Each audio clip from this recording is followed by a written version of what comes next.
question, Willie. Gonna get him started.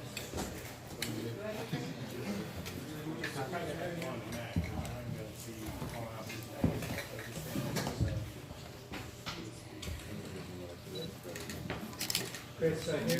Yes. Gabriel takes that press. Cris, you've got the Strikeforce, UFC, Invicta. Where are you going to put the Bellator belt? It doesn't look like you have room. First, I want to say thank you guys for coming. I appreciate everyone here and take your time. You know, I always have a space for one more belt. Make space. You're obviously, you're not, this isn't your first fight, but it is in a new promotion. Is the feeling any different knowing you're fighting for somewhere new in the first time in a few years, or does it feel the same? You know, I feel very happy myself. I train really hard. And I think the first thing you go to your job happy, not have any problems with my boss. I just go to work and enjoy a new chapter in my life now, my career, and enjoy the time now in Bellator. In terms of just the way, promoting a fight and getting ready for a big fight is it any different for Bellator in terms of what they have you do, or is it more of the same that you're used to? No, it's always you have to be professional, I have to be ready for the interviews, ready for training, the media time, and I learned a lot with my last promotion, but this is just make me better fighter, better professional. Next. Right there in the back. But Cris, I mean, this will be roughly your 15th year in mixed martial arts.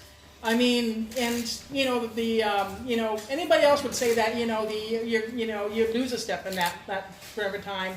Can you tell me kind of what drives you nowadays? I mean, you've been the dominant female in the featherweight division for nearly 15 years. I mean, tell me what kind of drives you right now, and looking at this younger talent, kind of what drives you right now in terms of being the best cyborg you can be. The first thing, I love my job. I love what it does. I love to see my fans. When I see my fans, then they're really happy. I'm inspired. Then doing the best, and then I always say inspiration, my fans. But this is, I think, step in the cage, the opportunity to share my faith with my fans. And this is always I would like to do. Show I've had struggles like then, but I go over there and the fight. And the same in normal life. This is I like to show my fans. No quit. Keep it going. If you lose or win, you have to keep it going. You work hard and wait for the next. Now you've seen Julia back in the Strikeforce days as well.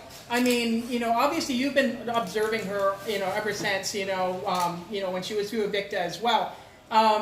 She's grown as a fighter as well. What do you think about Julia as a challenger right now? I mean, as a person that you have to face for the title right now. I think she's a great fighter, and she's a real 145 pounds, and she's champion a long time, undefeated 8 years, and I think it's going to be a great challenge for me. And one last question, just looking outside of MMA, you talked about boxing, maybe go back into kickboxing as well. Is that still something in the back of your mind? I always like to challenge myself, and if I have the opportunity, I think the big thing, sign a deal with Bellator. It's something I can be able to do, boxing fight, I can do WWE, pro wrestling, anything, and it's got with me, behind me. And this is going to help promote the Bellator too. This is the good thing. If I love challenge, if there's opportunity to show up for me, for sure I'm in. okay, you. Cris, as your career has evolved and the MMA world has evolved in the female division, what adjustments have you made in your training and also your mental approach to the game for this today and to when you first got into it?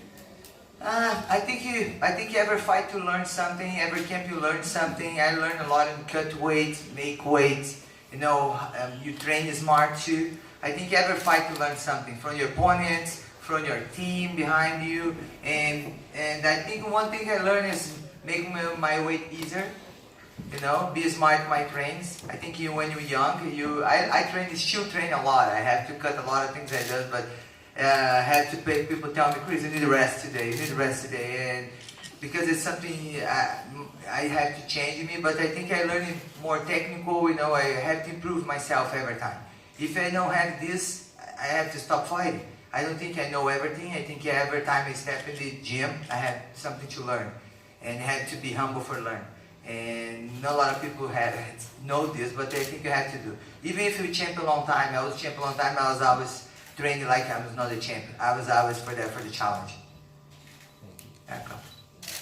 Jenna Benamy, the Jenna Ben Show with Dash Radio. Hi, Chris. Hi, how are you? Good, thank you. You serve as such an inspiration to many people, both men and women. Who inspires you? Jesus. Jesus. So it's all religion. That's where you get your strength and force from. I think he showed, when I studied about him, he showed love. You know, he don't judge you, he loves you. And I try to show my friends the same thing. And change the hate for love. And I think this is the #1 for me. Okay, I love that. And what is your message to young women out here looking to get into combat sports? Believe in your dream. Believe in your dream. I think a lot of people gonna tell you you're not gonna get it, or gonna say, man, I think it's too much for you. But you have to believe yourself, you know, and do your best. And if you do your best, do good things for people, for sure the blessing is gonna come back for you. Very good, thank you. Welcome. Yes. Hi, Chris. RC Samo, Fanboy Nation. You've worked with Scott before in Strikeforce. That's where a lot of us were introduced to you. Did it feel like a family reunion going back and working with Scott at this point with Bellator? Because you know you've had that relationship with him prior. You know, I worked with him in Strikeforce. I stayed a long time, didn't see him.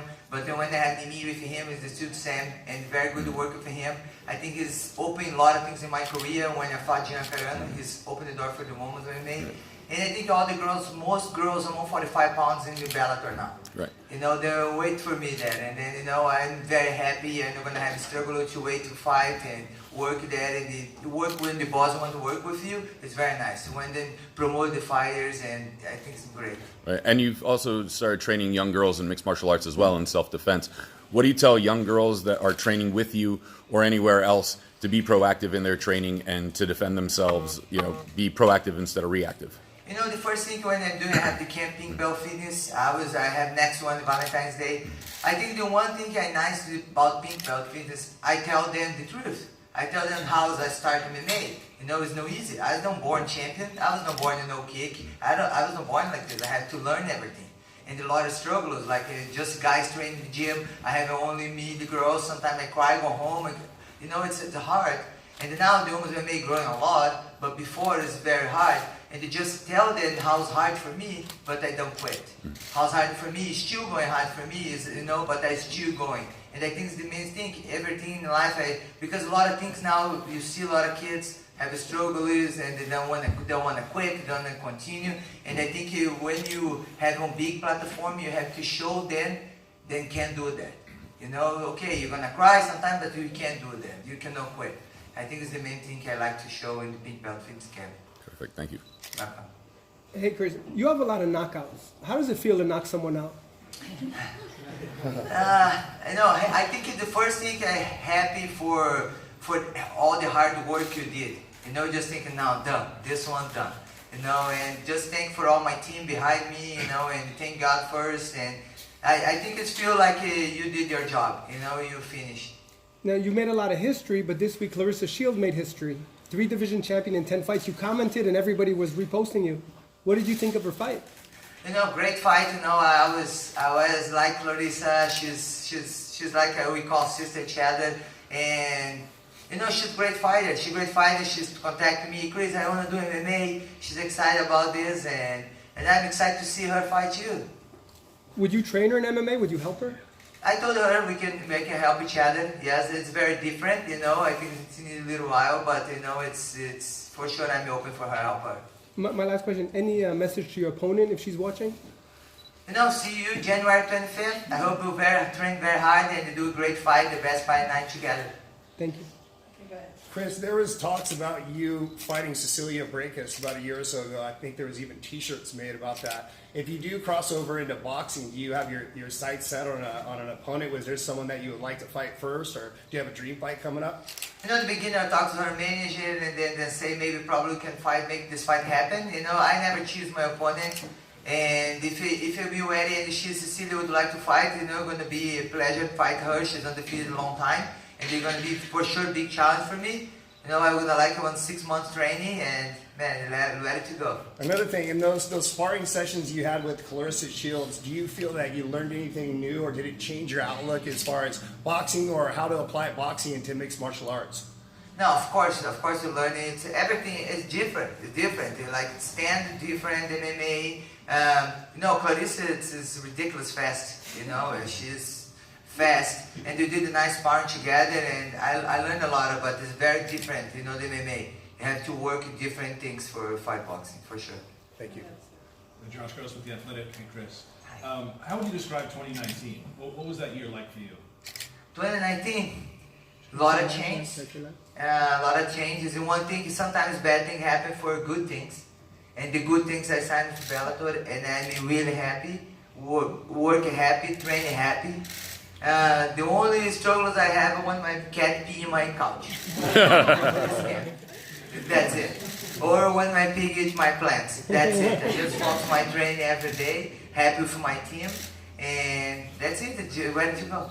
So do you expect to remind people how dominant you are? For the people who think, oh, you know, you're not the same fighter after Amanda Nunes, and maybe you struggle with Felicia. Is this a chance to remind people of your dominance?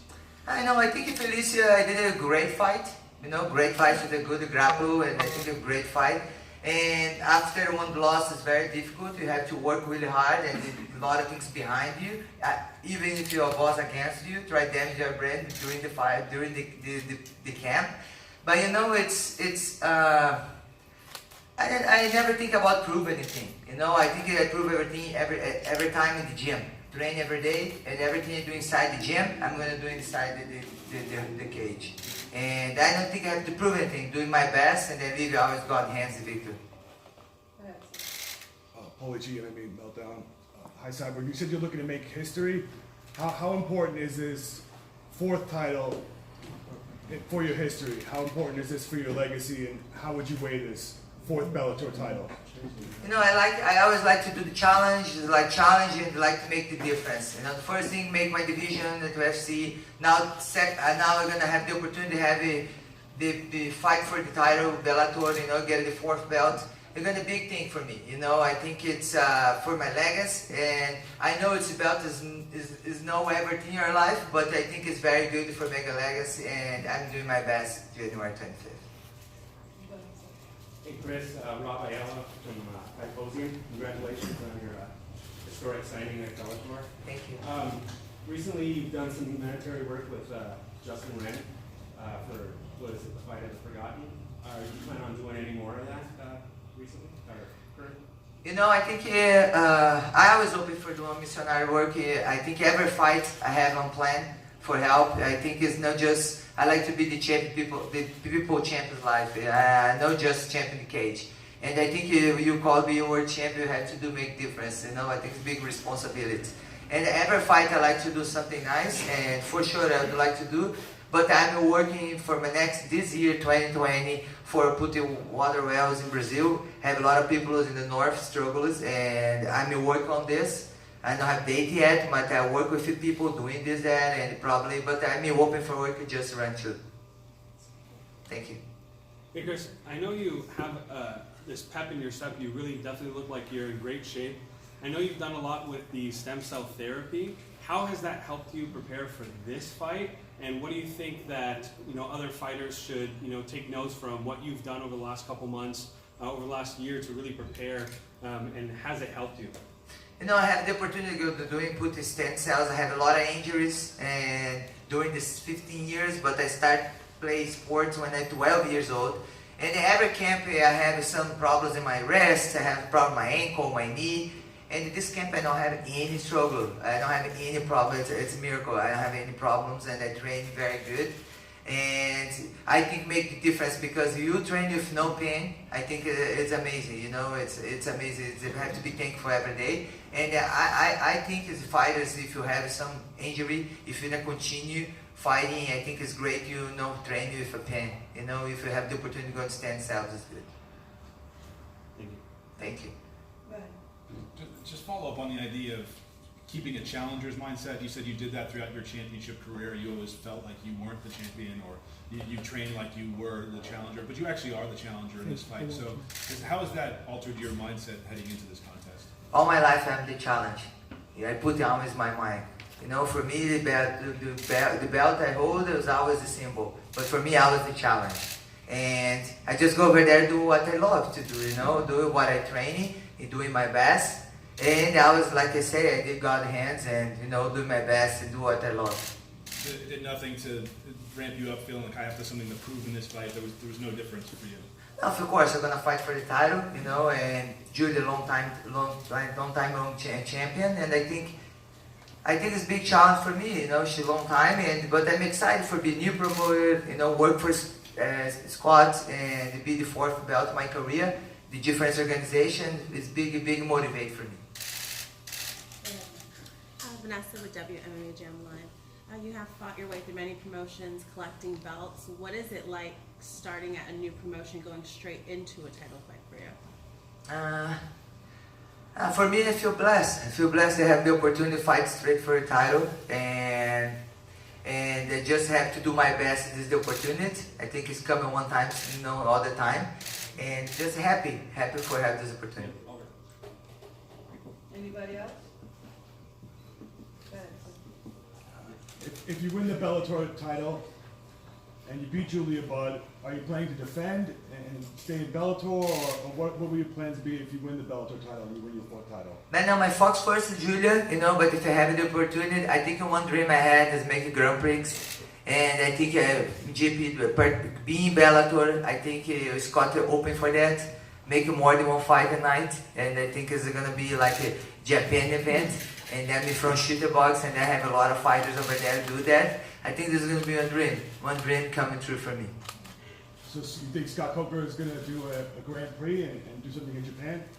I don't know, but I have to wait until next. I'm gonna ask him. You know, I think if he's given the opportunity, for sure, I would like to do. Sounds awesome. Nice.